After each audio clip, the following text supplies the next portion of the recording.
एक गुरुद्वारा ढूंढकर ला दीजिए जो दूसरे के धर्म स्थल को तोड़कर बनाया गया। जहां जैन समाज के मित्र बैठे होंगे, 24 के 24 तीर्थंकर क्षत्रियों की परंपरा से आए, महावीर होने से पहले वीर हुए। एक जिनालय ढूंढकर ला दीजिए जो दूसरे के धर्म स्थान को तोड़कर बनाया गया। मस्जिदें तुमने बनाई मंदिरों को तोड़कर, मस्जिदें तुमने बनाई मंदिरों को तोड़कर। मस्जिदें क्या बन नहीं सकती थी मंदिर छोड़कर? यहां पगड़ीधारी सिख भी बैठे हुए हैं। मैं अक्सर कहता हूं इस बात को, दशमेश पिता गुरु गोविंद सिंह के इन शौर्यवान पुत्रों ने इतना अद्भुत शासन किया पंजाब के आर पार बगदाद के पास तक। महाराजा रणजीत सिंह जी ने एक गुरुद्वारा ढूंढकर ला दीजिए जो दूसरे के धर्म स्थल को तोड़कर बनाया गया। जहां जैन समाज के मित्र बैठे होंगे, 24 के 24 तीर्थंकर क्षत्रियों की परंपरा से आए, महावीर होने से पहले वीर हुए। एक जिनालय ढूंढकर ला दीजिए जो दूसरे के धर्म स्थान को तोड़कर बनाया गया। प्रभु आप इस देश में आए, बगदाद के पार से, ठीक है, स्वागत है, लेकिन इस बात पर तो आपको विचार करना पड़ेगा कि आपका विचार कितना कमजोर था, जो पहले दूसरे की आस्था को तोड़ता था और फिर स्वयं को स्थापित करता था। और आप कहते हो कि इसमें परिमार्जन नहीं होगा, इसमें सुधार नहीं होगा, तो चाहे 500 वर्ष लगे या 5000 वर्ष, अपमान के जितने भी चिन्ह तुमने इस भारत माता की छाती पर बोए हैं, सबको मिटाकर वहां आस्था निर्मित की जाएगी।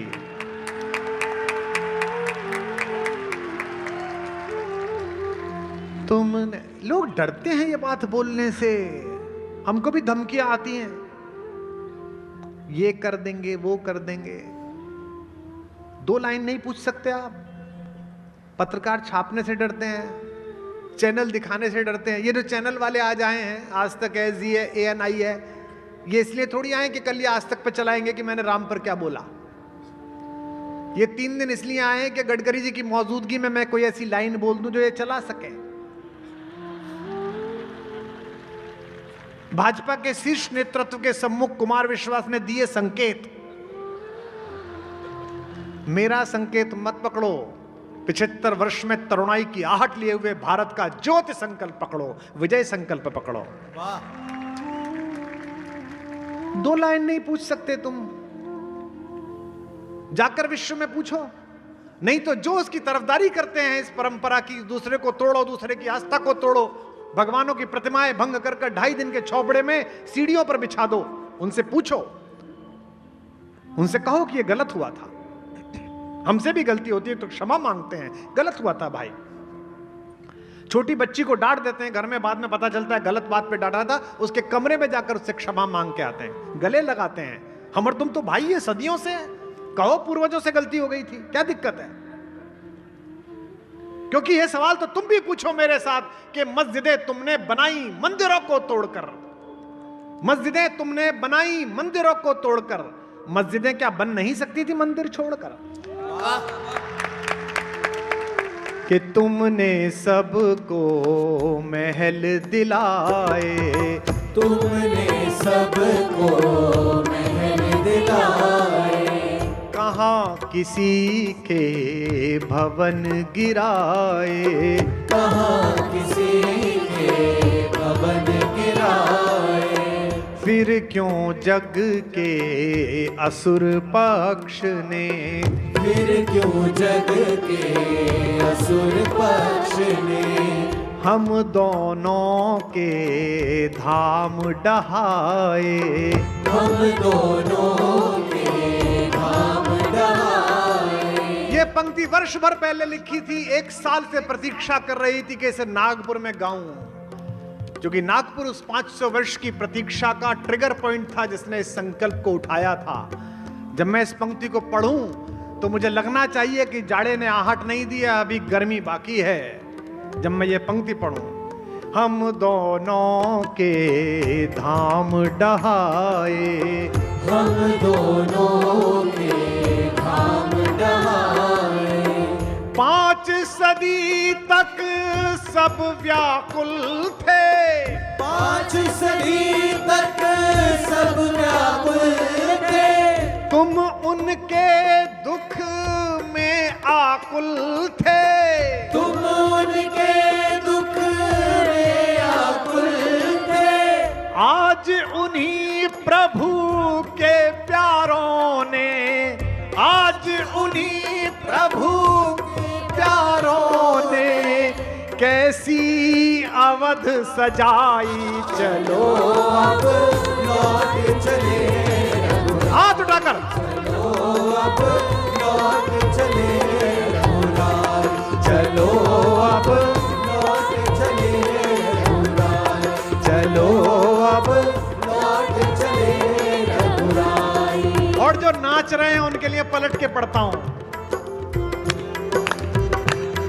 अवध में आए गए रघुराई, अवध में आए गए रघुराई।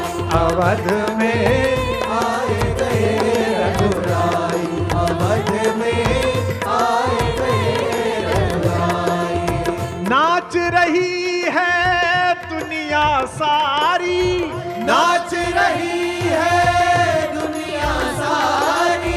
नाचे तीनों भाई अवध में आए गए रघुराई। सब शब्द हो जाओ। अवध में आए गए रघुराई। अवध में आए गए रघुराई। अवध में आए गए रघुराई, अवध में आए गए। बोल सियावर रामचंद्र भगवान की। मुझे इस बात की प्रसन्नता है कि अयोध्या में प्रभु का पुनरागमन किसी हिंसा से नहीं हुआ। न्याय के देवता ने अपना न्याय न्यायालय के माध्यम से लिया। अद्भुत देश है, अद्भुत ही देश है भाई। और इस लोकतंत्र पर शायद भगवान भी प्रसन्न होते होंगे कि कैसे इकट्ठे कर दिए हमने। 28 साल तो इस बात पर मुकदमा चलता रहा था कि राम हुए हैं कि नहीं हुए हैं। सुप्रीम कोर्ट में पेंडिंग हुआ। और नागपुर वालों 3 दिन तक हंसोगे सोच के जो मैं बोलने जा रहा हूं। राम हुए या नहीं हुए इस पर हलफनामा दे दिया पिछली सरकार ने कि काल्पनिक पात्र है। वो हलफनामा इतना भारी हो गया कि आप खुद ही काल्पनिक होने के कगार पे आ गए।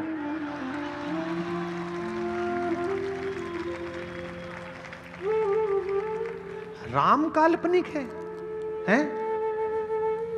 और जो बोलते थे उनका खुद का नाम सीताराम था।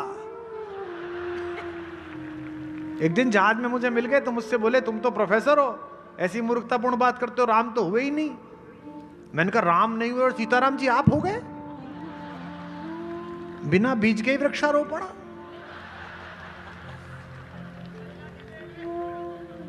एक दक्षिण में थे, सुरलोक चले गए, उनका नाम ही भगवान का उपनाम था।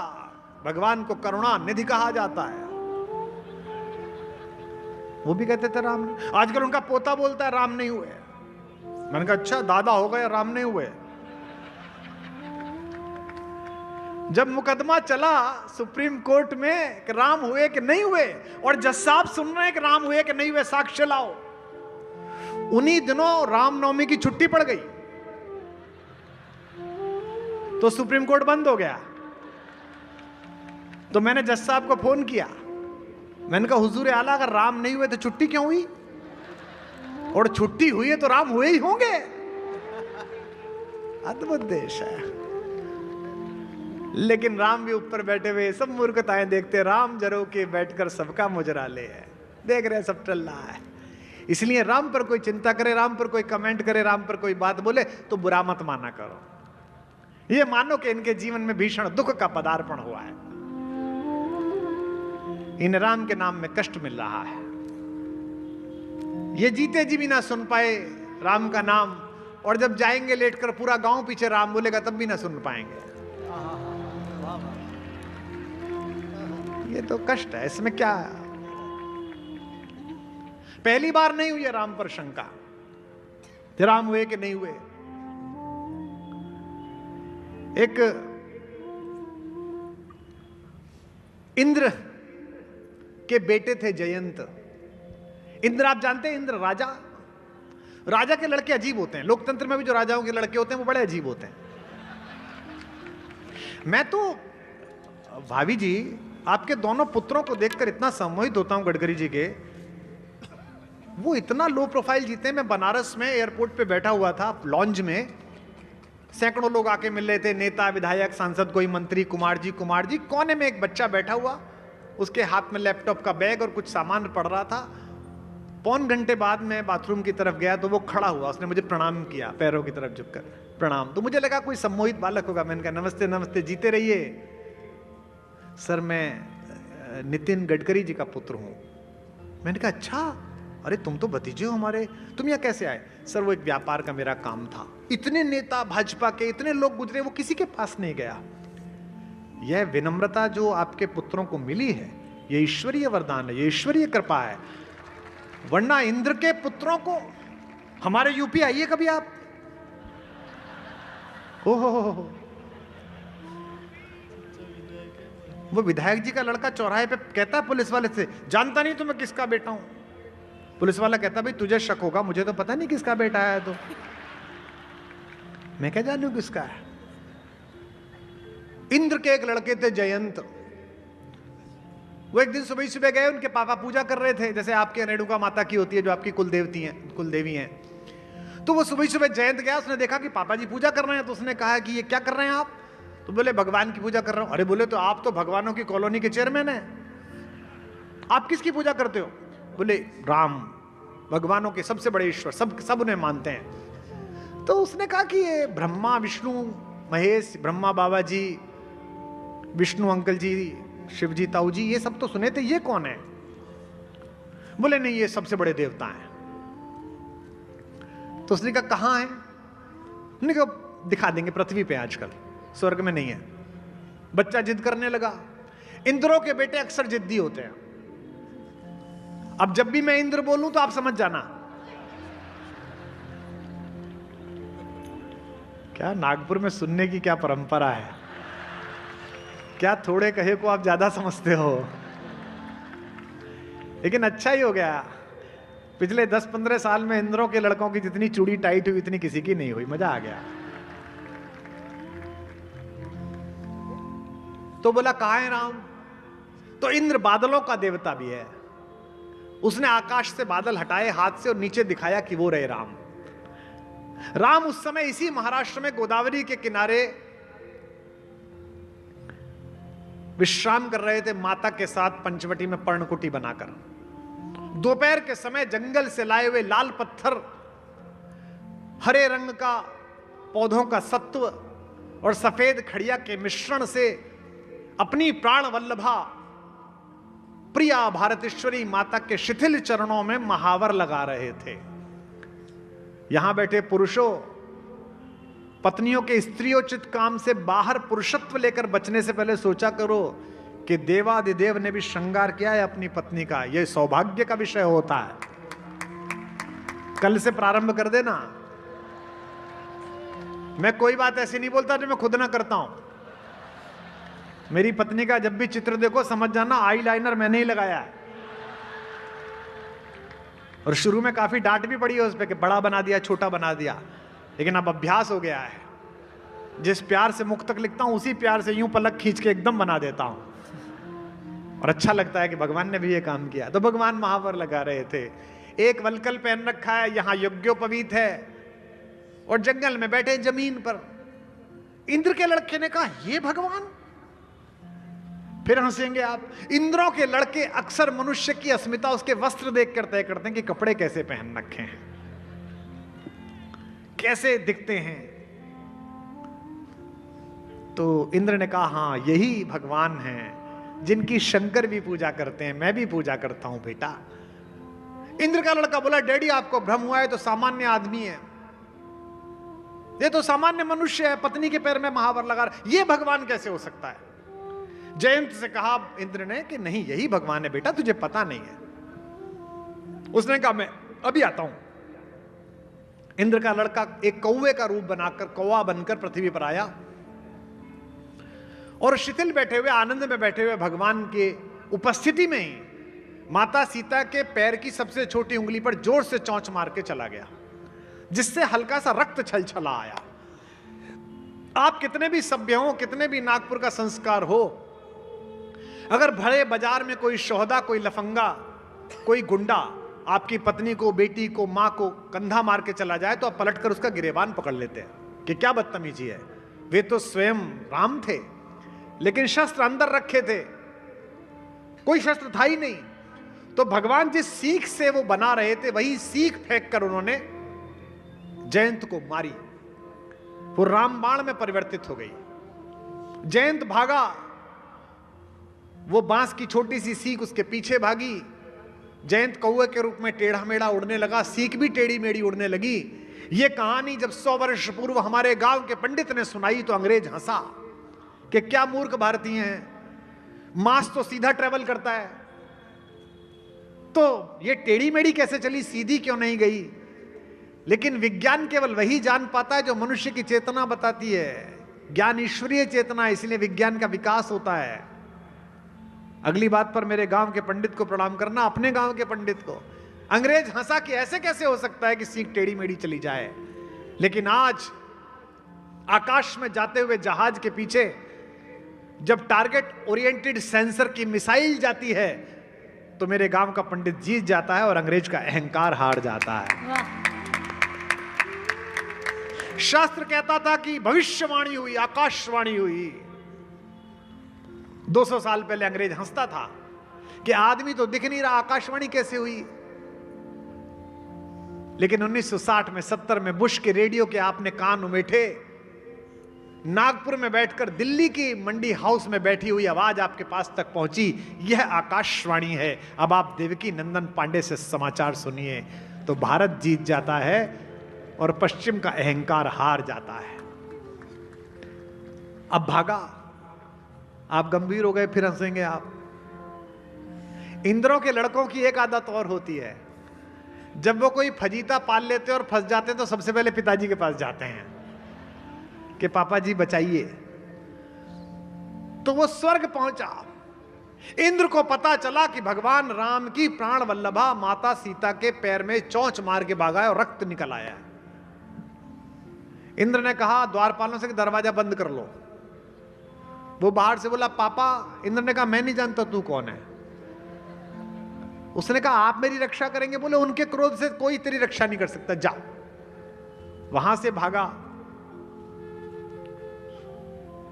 तो ब्रह्मा जी के गया कि बाबा से बात करता हूं। ब्रह्मा जी के द्वारपालों ने कहा ब्रह्मा जी ध्यान कर रहे हैं। आनंद लेना, हर बात पर आपका आनंद पता चले मुझे। द्वारपालों ने कहा ब्रह्मा जी ध्यान कर रहे हैं। जयंत ने पूछा किसका ध्यान कर रहे हैं। द्वारपालों ने कहा उसी का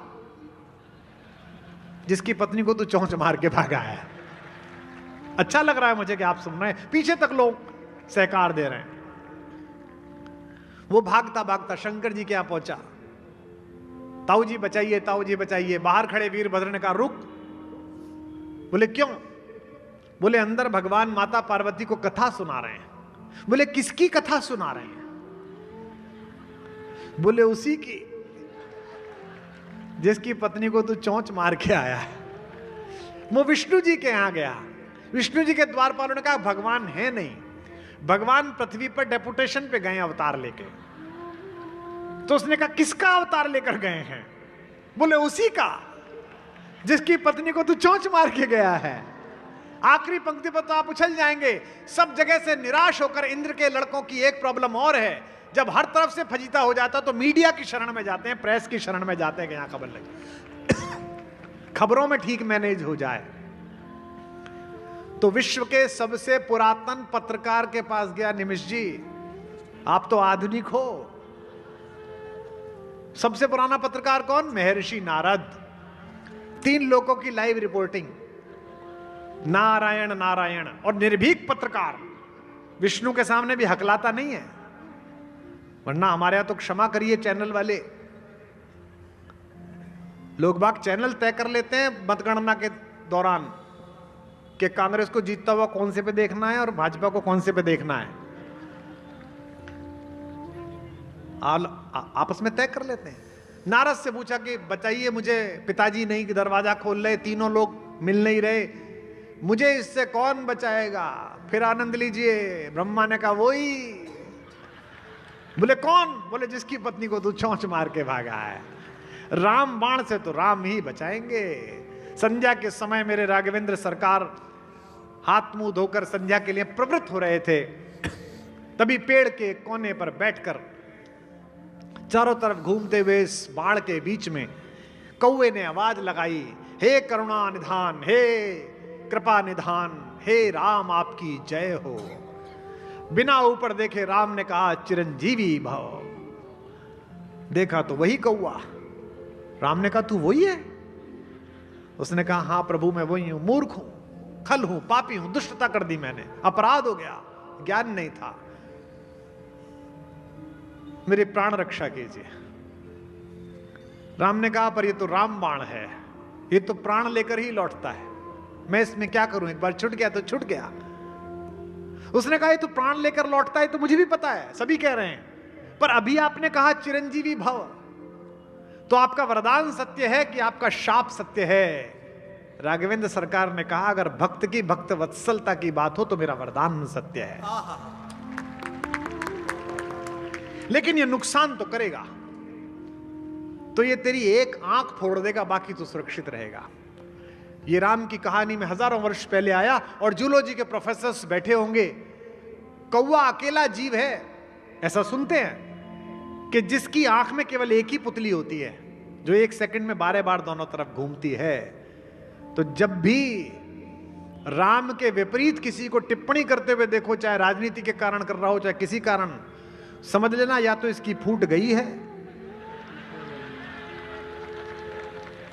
या महाराष्ट्र रिजल्ट आते आते इसकी फूटेगी।